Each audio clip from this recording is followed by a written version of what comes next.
Praise the lord. హల్లెలూయా. దేవుని పరిశుద్ధ నామానికి మహిమ కలుగును గాక. క్రీస్తునందు నా ప్రియమైన దేవుని బిడ్డలందరికీ హృదయపూర్వకమైన కార్మెల్ రివైవల్ మినిస్ట్రీస్ ద్వారా మీకు శుభములు తెలియచేస్తున్నాం. ప్రభు కృప సమాధానం మీ మీద ఈ దినమంతా నిలుచును గాక. ఆమేన్. హల్లెలూయా. ప్రియులారా, ఎలా ఉన్నారు? మా కొరకు మీరు ప్రార్థన చేస్తున్నారు కదా. మేము కూడా మీ యొక్క కామెంట్లు చదువుతున్నాను, నేనే స్వయంగా మీకు రిప్లై చేస్తున్నాం. సో మీ కామెంట్లో మీ యొక్క ప్రార్థన అవసరాలన్నీ మేము చూస్తున్నాం, వాటి గురించి మేము ప్రార్థన చేస్తున్నాం. తప్పకుండా దేవుడు మీకు తోడై ఉండి గొప్ప దీవెన సమాధానం ఆయన అనుగురించి నడిపించును గాక. ఆమేన్. హల్లెలూయా. సో ఈరోజు దేవుని యొక్క లేఖనంలో ఉండే ఒక చిన్న మాటను మనం గమనిద్దాం. రాజుగా ఉండి పరిపాలన చేస్తున్నటువంటి దావీదు గారికి దేవుని మీద కీర్తనలు రాయటం ఆయనకి అలవాటే. ఆయన అనేకమైన కీర్తనలు రాశారు.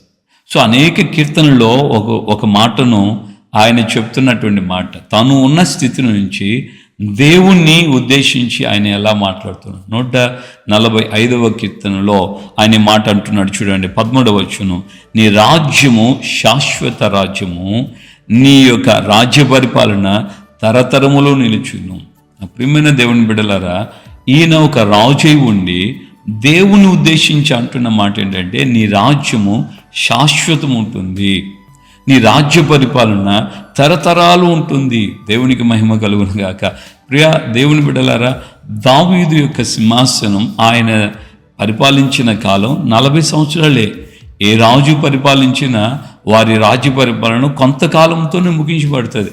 ఎందుకంటే ఆ పరిపాలించిన నాయకులు, రాజులు, చక్రవర్తులుగా ఉన్నవాళ్ళు, రాజులుగా ఉన్నవాళ్ళు, సామంతరాజులుగా ఉన్నవాళ్ళు, అధికారులుగా ఉన్నవాళ్ళు, సైన్యాధిపతులుగా ఉన్నవాళ్ళు, ఎంతవారైనా సరే కొంతకాలమే వారు పరిపాలన చేశారు, కొంతకాలమే వారు ఉండగలిగారు. ఆ తర్వాత వాళ్ళు నిర్మూలమైపోతున్నారు. అనగా వారి రాజ్యం పోతుంది, వారి యొక్క జీవితం ముగించబడుతుంది, వారి యొక్క పరిపాలన అంతటితో వారి కాలంతో ముగించబడిపోతుంది. కానీ ఈయన ఒక రాజు ఇవ్వండి, దేవుణ్ణి ఉద్దేశించి అంటున్నాడు, నీ రాజ్యము శాశ్వతము, నీ రాజ్య పరిపాలన తరతరము ఉంటుంది. అంటే దేవుడు కూడా శాశ్వతుడు అన్న మాటను ఆయన నొక్కి చెప్తున్నాడు. దేవుని యొక్క రాజ్యము శాశ్వత రాజ్యం అంటే దేవుడు శాశ్వతం కాకపోతే దేవుని రాజ్యం ఎట్లా శాశ్వతం అవుతుంది? సో ఆయన పరిపాలన తరతరాలు ఉంటుందంటే ఈయన తరతరాలుగా లేకుండా ఆయన మాత్రమే అలా పరిపాలన చేస్తాడు.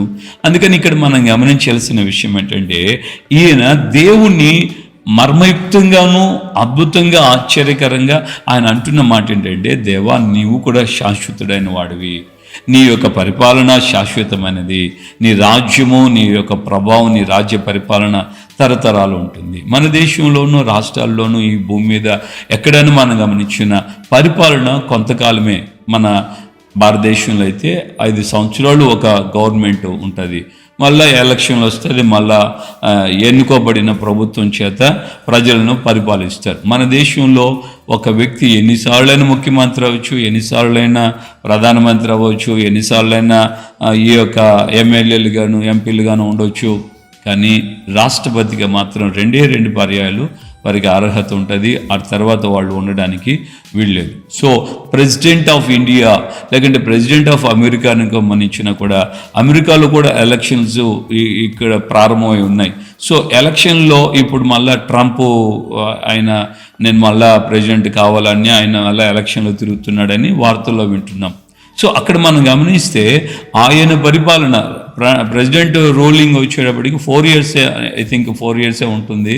సో మళ్ళీ తర్వాత వాళ్ళకి ఎలక్షన్లు వస్తాయి. మళ్ళీ సెకండ్ టైం మళ్ళీ ఒక వ్యక్తి అయ్యాడంటే మళ్ళీ థర్డ్ టైం అవ్వడానికి ఆస్కారం ఉండదు. ఆ విధంగానే మనం ఇక్కడ గమనిస్తున్నాం, ఒక భూమి మీద ఉన్నటువంటి ఒక అధికారము కలిగిన నాయకుడు ఎవరైనా వాళ్ళకి అధికార పరిమితులు కొంతకాలమే, వారి యొక్క ప్రభుత్వాలు కొంతకాలమే. మన భారతదేశంలో ప్రారంభంలో ఇప్పటికీ కూడా చరిత్రలో అంతగా పరిపాలించినటువంటి వ్యక్తి మరొకరు లేరు. ఇందిరాగాంధీ పరిపాలన ఐరన్ లేడీ అని ఆమెను పిలిచారు. ఆమె పరిపాలన ఆ విధంగా ఆమెలాగా ఇక ఏ స్త్రీ కూడా అంతగా పరిపాలించలేకపోయింది. దేవుని బిడ్డలారా, ఈ రోజున మన జీవితంలో మనం గమనించాలి. భూ సంబంధమైన పరిపాలన గురించి మనం ఈ విషయాలు వింటున్నాం, కానీ దైవ సంబంధంగా గమనిస్తే దేవుడు శాశ్వతుడైన దేవుడు. ఆయన పరిపాలన, ఆయన రాజ్యము శాశ్వతము, ఆయన పరిపాలన తరతరాలుగా ఉంటుంది. బిగినింగ్ నుంచి మనం చూస్తున్నాం, ఆది కాండం ప్రారంభం నుంచి గమనిస్తే నేటి వరకు ఎన్ని తరాలు మనం గమనించిన ఈ తరాలన్నిటిలో ఆయన పరిపాలనే కొనసాగుతుంది.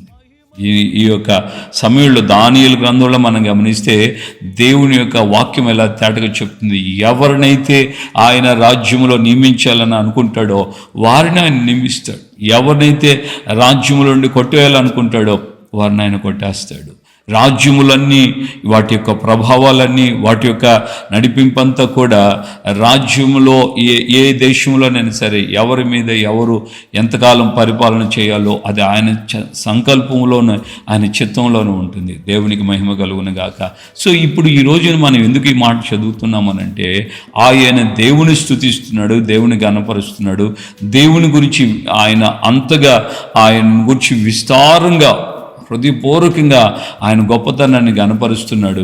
అదే సమయంలో ఆయన రాజ్య ప్రభావాన్ని గురించి వర్ణిస్తున్నాడు.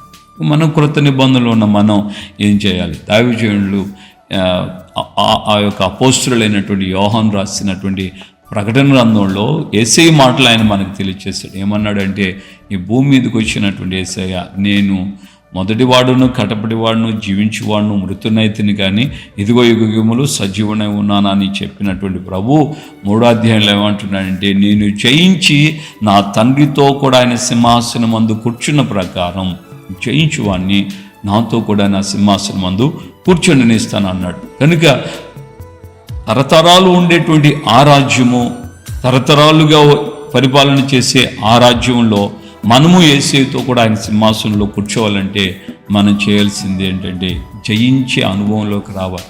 కోపాన్ని మనం జయించాలి, ద్వేషాన్ని మనం జయించాలి, సహనాన్ని, ఆ అసహనములో ఉన్నటువంటి వేళలో సహనాన్ని కలిగేటట్లుగా ఆ అసహనాన్ని మీద మనం జయం పొందాలి, పాపం మీద మనం జయం పొందాలి. ద్వేషము, కోపము, క్రోధము, కక్ష, అసూయ వీటన్నిటి నుండి మనం విడుదల పొందాలి. వీటి మీద మనం జయం పొందినట్లయితే యేసయ్యతో కూడా మనం ఆయన సింహాసనంలో మనం కూర్చోబోతున్నాం. హల్లెలూయా.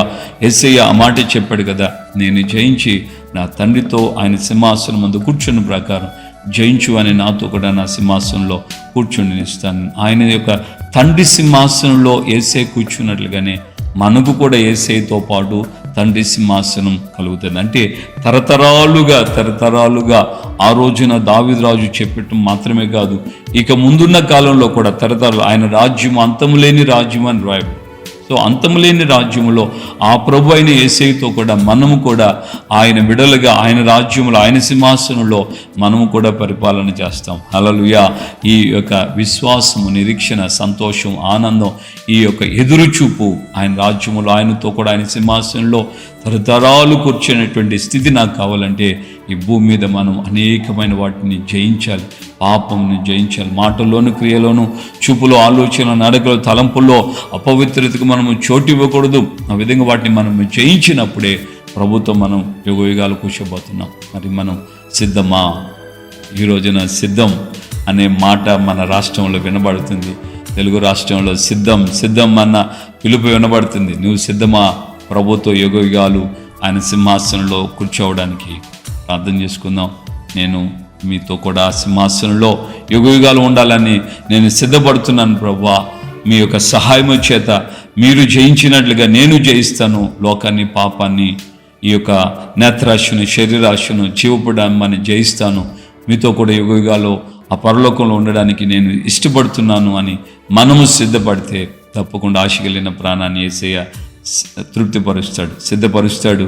పరిశుద్ధాత్మ దేవుని ద్వారా మనం ఆ పరలోకంలో ప్రవేశిస్తాం. ప్రార్థన చేసుకుందాం. పరిశుద్ధమైన తండ్రి, మీ పాదాల స్తోత్రాలు. ఈ ఉదయకాలం మందు మాతో మీరు మాట్లాడి మమ్మల్ని ధైర్యపరిచారు, బలపరిచారు. అవును తండ్రి, మీ రాజ్యము శాశ్వతమైనది. మీ పరిపాలన, మీ యొక్క రాజ్య పరిపాలన తరతరాలు ఉంటుంది. అయ్యా ఆ రోజున రాజై ఉండి కూడా దావీదు రాజు ఆ మాటలు చెప్పాడు. అలాగే నా ప్రభా క్రొత్త నిబంధనలోనే మేము మీ మాట వింటున్నాం. మీరు అన్నారు కదా, నేను జయించి నా తండ్రితో కూడా ఆయన సింహాసనం ముందు కూర్చున్న ప్రకారం జయించు అని నాతో కూడా ఆ సింహాసనం ముందు కూర్చుని ఇస్తాను. ఆ రాజ్యం అంతము లేనిది, ఆ పరిపాలన తరతరం ఉంటుంది కనుక ఆ పరిపాలనలో మేము మీతో కూడా ఆ రాజ్యంలో ఉండేటట్లుగా మేము జయించే కృప, ధన్యత, శక్తి, అభిషేకం మాకు దయచేయండి. మా మాటల్లో, చూపుల్లో, ఆలోచనలు, క్రియ, నడక, తలంపుల్లో, నేత్రాశ, శరీరాశ, జీవపడ్డామని మేము జయించడానికి మాకు కృప దయచేయి ప్రభా. మేము వీటిని జయించి మహిమలో మీతో యుగాలు కూర్చుండేటట్లుగా అయ్యా మమ్మల్ని నడిపించండి. మేము బలహీనులం, మమ్మల్ని బలపరచు. మేము మీ అడుగుజాల్లో నడుచున్నట్లుగా మాకు శక్తినివ్వు. మా మనసులను మీరు స్థిరపరచని సరిచేయండి. మీ యొక్క నైనా సన్నిధిలో గమ్యము వైపే, గురి వైపే మేము జీవిస్తూ ముందుకు సాగుటకు సహాయం చేయండి. ఘనత, మహిమ, ప్రభావాలు మీరు మాత్రమే పొందమని యేసు నామములో ప్రార్థన చేసి పొంది ఉన్నాము తండ్రి. ఆమేన్. మన ప్రభువైన యేసుక్రీస్తు కృపయు, తండ్రి అయిన దేవుని ప్రేమ, పరిశుద్ధాత్మిక అన్యోన్య సహవాసం, సమాధానం ఇప్పుడు ఎల్లప్పుడూ సకల పరిశుద్ధులకు మనకున్న ప్రభు రాకడ పర్యంతం ఆయన యొక్క మహిమలో, ఆయన రాజ్యములో ఆయనతో ఏలుబడి చేయడానికి సిద్ధపడుతున్న వారందరికీ కృపయు, సన్నిధి, సమాధానం తోడై ఉండి నడిపించును గాక. ఆమేన్. ఆమేన్. హల్లెలూయా. ప్రభుపేట అందరికీ వందనాలు. నిశ్చయం ప్రభువుని ఆ విధంగా తోడై ఉండి బలపరిచి నడిపించు.